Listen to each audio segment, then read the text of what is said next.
سلام دوستان، ارادت. امیدوارم هر جا که هستی حالتون خوب باشه. من ایمان هستم و امروز اومدیم با هم دیگه آپدیت جدید LTS Node.js یعنی نسخه 2012 رو بررسی کنیم. دوست دارم این آپدیت رو با بلاک پست خود Node.js بررسی کنیم. اول بعدش حالا یه بخشایش هم یه کد کوچیکی نوشتم، اونو هم چک میکنیم با هم دیگه. اولین چیزی که میبینیم نوت.js داخل بلاگ پستش بهمون گفته به عنوان تغییرات گسترده‌ای که بوده یه متد یا فانکشن کمکی برای پکیج کریپتو هست که کار ما رو برای جنریت کردن هش حالا یه دیتایی خیلی راحت تر میکنه. حالا وقتی رفتیم من این بخش یه کد نوشتم، موقع کد یه خورده بیشتر راجبش صحبت میکنیم. دوباره داخل این نسخه یه دونه دو تا متد یا فانکشن کمکی اضافه شده برای لود کردن این environment variable ها. یکیشون کار پارس کردن فرمت environment variable ها، حالا اون فایل .env رو انجام میده. یکی دیگه ایشون هم لود میکنه که اینم توی مثالی که حالا نوشتم انجام میدیم روی پکیج نت که حالا ایمپلمنتیشن TCP هست. یه دونه آپدیت داشتیم، کاری به ما نداریم، بیشتر برای فریم ورک دیولپر هست، کسایی که حالا مستقیم با پروتکل TCP کار میکنن. ما به عنوان بک اند دیولپر نیازی واقعا نداریم، واقعا نیازی بهش نیست. روی پرمیشن مدل تغییرات خیلی زیادی توی آپدیت های اخیر داشتیم. من خودم با پرمیشن مدل ها خیلی سطحی کار کردم، دانش خیلی کاملی نسبت بهشون در حال حاضر ندارم. ترجیح میدم روی یک ویدیو بعد از اینکه یه مدت با این پرمیشن مدل ها کار کردم بیام نظرم بگم، حالا نکاتی که هست و بگم. ولی تو این آپدیت گفته که فایل سیستم شما میتونید بیاید ریلیتیو پت هم استفاده کنید. ظاهرا قبلا فقط باید از ابسولوت پت استفاده میکردی، ولی الان ظاهرا ریلیتیو پت هم ساپورت میکنه و یه دونه فلگ جدید به اسم آلو ادانز اضافه شده. آلو عذر میخوام، تلفظم من خیلی فاجعه است معذرت میخوام. و اینکه این قسمت بلاک پست من خیلی خوشم اومد. توی ورژن 16 بود یا 18 بود، دقیق یادم نیست کدوم ورژن، ولی فکر کنم 18 بود، که Node.js قابلیت سینگل اکزیکیوتیبل اپلیکیشن رو به صورت استاندارد اضافه کرد. قبلا باید با ترد پارتی ها این کار انجام میدادی که مثلا تو بیای Node.js رو بگیری، حالا اون برنامه‌ای که نوشتی و تبدیلش کنیم به یه دونه فایل اکزیکیوتیبل یا همون .exe که توی ویندوز میزنی اجرا میشه. توی ورژن 18 بود اینا که به صورت استاندارد اضافه کرد، ولی خیلی محدودیت داره، هنوزم به صورت اکسپریمنتاله. فکر کنم حالا هم رو اکسپریمنتال بمونه. خیلی وقت بود توی آپدیت هایی که میومد خبری از این پکیج نبود و حالا توی نسخه 2012 میبینیم بالاخره یه حرکتی زدن برای این پکیج و ظاهرا الان میتونیم فایل های استاتیکی مثل حالا عکس و تکست و باینری های مختلف و در کل اسست هایی که پروژمون اون سینگل اکزیکیوتیبل ممکنه نیاز داشته باشه رو داخل همون اینجکت کنیم و داشته باشیم. هنوز خیلی محدودیت ها برای این قابلیت وجود داره. به نظر من اصلا برای پروداکشن هنوز آماده نیست. همون از ترد پارتی ها استفاده کنیم به نظرم منطقی تره.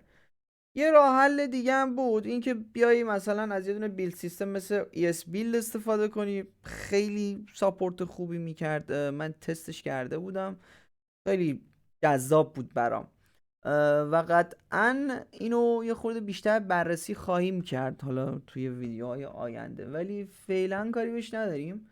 خیلی برا من جالب بود. اسنپ شات هم ویژگی که ترجیح میدم حتی یک کلمه هم راجبش الان صحبت نکنم، خیلی میتونیم عمیق بشیم. کاری به این قسمت هم الان نداریم، میریم سراغ تکست استایلینگ.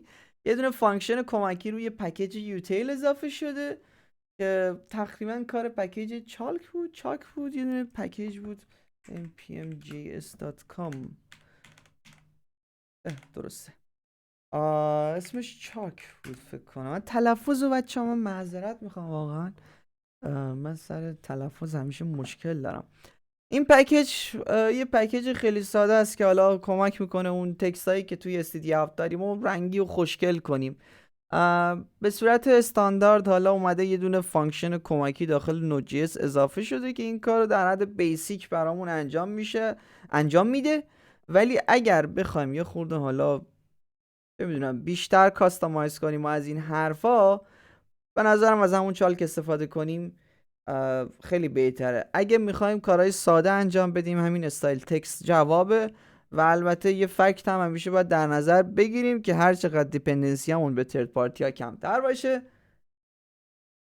آرامش بیشتری داریم. آره، آرامش بیشتری داریم. یه تغییر روی وی ام ماژول داشتیم. حالا در مورد داینامیک ایمپورت ها هست، اصلا وارد این قسمت من نمیشم چون اطلاعات کافی ندارم در مورد وی ام ماژولا. نیازی هم نبوده هیچ وقت. خیلی لو لول هست برای ما که حالا بک اند دیولپریم، اپلیکیشن پروژه های ساس کار میکنیم. واقعا نیازی به وی ام نبوده حالا تو این چند سالی که من دارم کد میزنم. اگه دوست داشتید خودتون میتونید به نظرم برید یه نگاهی بندازید. در آینده قطعا یه سر به این پکیج میزنم ببینم کجا کاربرد داره، دقیقا چه کارایی میشه باش کرد. ولی در حال حاضر اطلاعاتی در مورد این بخش ندارم و ترجیح میدم صحبتی نکنم. یه سری تغییرات دیگه داشتیم که حالا اینا تغییرات جزئی تری بودن، زیاد برای ما مهم نیستن. حالا بریم سراغ اون کدی که من نوشته بودم در مورد این فانکشن هش و environment variable. اول دوست دارم با این هش شروع کنم. قدیما موقعی که ما میخواستیم یه دیتایی و هشش رو جنریت کنیم، دایجستش رو بگیریم، میومدیم چی کار میکردیم؟ از این روش استفاده میکردیم که یه دونه فانکشن کمکی داخل پکیج کریپتو وجود داشت به اسم create hash که اسم هش مورد نظرمون رو به عنوان آرگومنت ورودی ما بهش میدادیم. حالا اینجا شما میتونی MD5 بذاری، شاوان بذاری، SHA-256 بذاری، هر چیزی دوست داری میتونی بذاری تا وقتی که OpenSSL ساپورت کنه. و اینجا من شاوان رو انتخاب کردم. یه دونه آبجکت هش به من برمیگردونه و توجه کنید که این آبجکت هش ما یه دونه استریم هست و ما میتونیم روی این استریم رایت کنیم. و اگر قصد رایت کردن دارید اینجا یه خورده متفاوت تر هست چون اون استریم خام نود.جی.اس است و یه خورده کاستومایز شده است برای هش کردن و باید اون دیتایی که میخوایم هشش رو ببینیم به عنوان آرگومنت ورودی داخل متد آپدیتش قرار بدیم. و بعد از اینکه تمام دیتا رو ما حالا آپدیت انجام دادیم، بذارید من یه نکته خیلی خلاصه بگم. اگه یه فایل گنده داشته باشیم، مثلا چه میدونم 100 مگابایت 200 مگابایت، یه خورده فرآیند هش کردنش متفاوت هست اینجا، چون که بعد توی یه لوپ ما اینو تقریبا کال کنیم، کاری به اون نداریم. بگذاریم و حالا فرض کنید ما اینجا این دیتای کوچیکی که داریم رو میخوایم هش کنیم. میایم آپدیت دیتا رو کال میکنیم و بعد با دایجست و آرگومنت هگز میگیم که آقا به من هشم رو به صورت هگز بده. و الان اگه من این کد رو ران کنم هش رو میبینید که با موفقیت هش شده.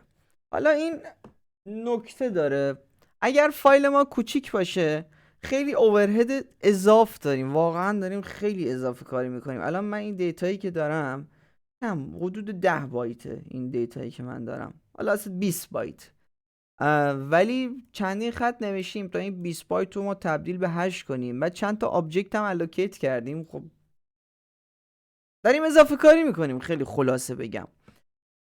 و نیازی به این کارا نیست. واقعا وجود یه همچین چیزی داخل نود.جی.اس کم بود.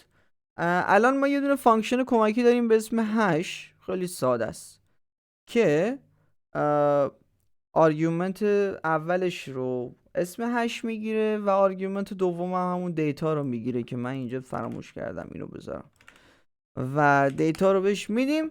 و وقتی ما این کد رو ران کنیم دقیقاً ریزالتی که میده شبیه به اینه، با این تفاصیل که این سریع تره. در این سناریو که دیتای من کوچیک‌تره. اگر دیتای بزرگ دارید حتما از این روش استفاده کنید. اگر دیتای کوچیک دارید میتونید از این استفاده کنید، میتونید هم از این استفاده کنید.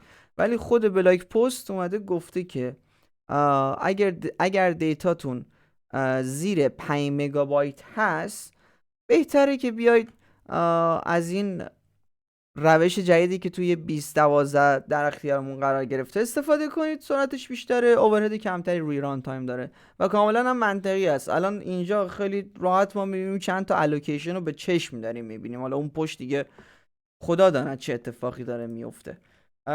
و الان من اگه این کد رو ران کنم همه چی اوکی کار میکنه. خب تغییر بعدی که داشتیم کجا بود؟ روی environment variable ها بود. توی ورژن دقیق یادم نمیاد، فکر کنم 18 بود که یه دونه فلگ کمکی اضافه شد روی Node.js.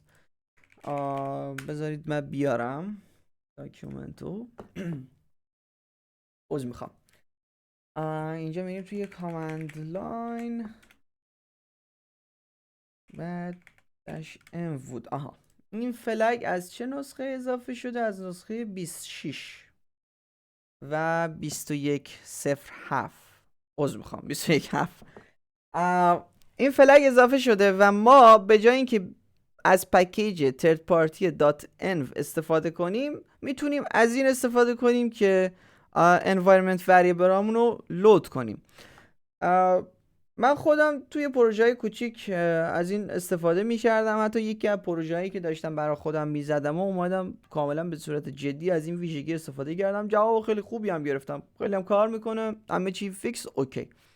و حالا یه دونه API جدید Node.js در اختیار ما گذاشته به این صورت. بذارید من کد بیارم که گلوبال آبجکت پروسس ما یه دونه فانکشن کمکی داره به صورت لود به اسم لود ان فایل. من عادت دارم که فانکشن های گلوبال مثل حالا بافر یا مثلا پروسس رو از جای درستشون ایمپورت کنم. مثلا شما میتونید اینجا بزنید buffer.from، ولی من عادت دارم که این کارو کنم buffer from node buffer میکنم تمیزتره.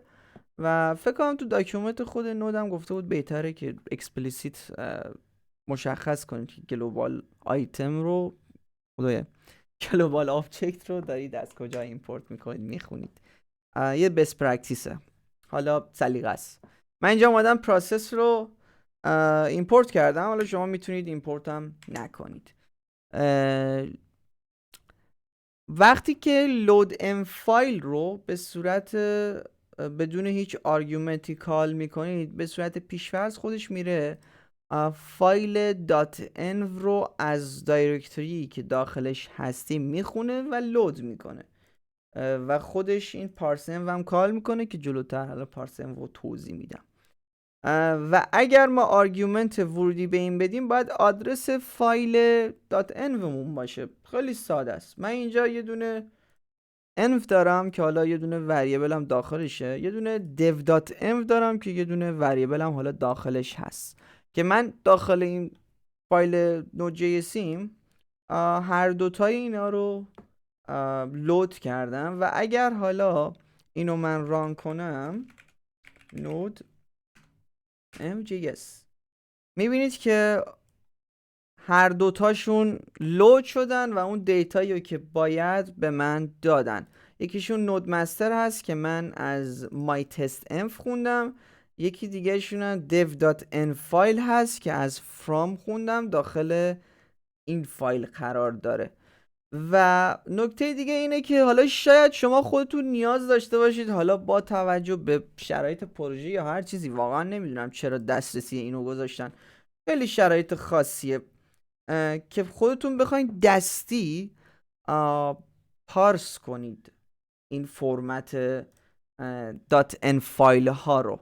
اگه نیاز داشته باشید همچین کاری رو انجام بدید این فانکشن کمکی پارس env کمکتون میکنه و با استفاده از این شما یه دونه آبجکت میگیرید که ریزالتش هم من اینجا موقعی که کد ران کردم میتونید ببینید.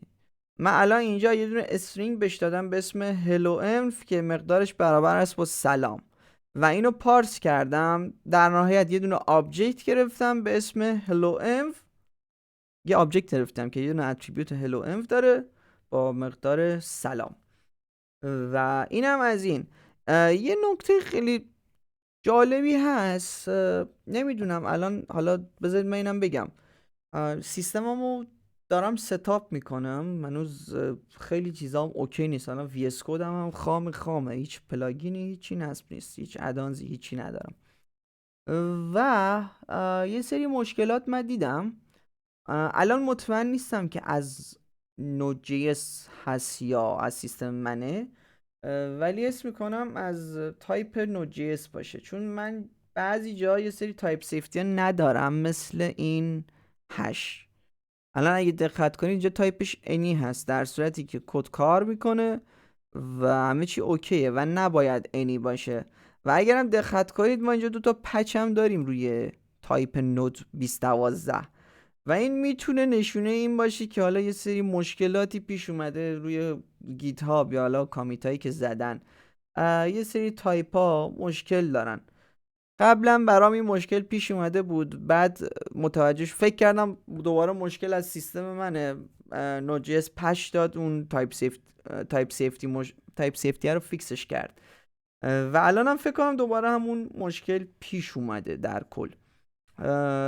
و همین چیز خاص دیگه نیست. دوباره فکر کنم این پارس امو بود، این که اوکیه. در کل همین. بذارید چک کنیم ببینیم چیزی رو از قلم نینداختیم. نه فکر نکنم، راجع به همه چی تقریبا صحبت کردیم. خب اوکیه. خیلی ممنونم که این ویدیو رو تا اینجا تماشا کردید. امیدوارم هر جایی که هستید موفق باشید، پیروز باشید و سال خوبی هم شروع کرده باشید. تا اینجا اسم من ایمانه، یه چند مدتی دارم کد میزنم، خیلی خوشحال میشم تجربیاتمو با بقیه به اشتراک بذارم. امیدوارم از این ویدیو استفاده کرده باشید. خداحافظ همگی.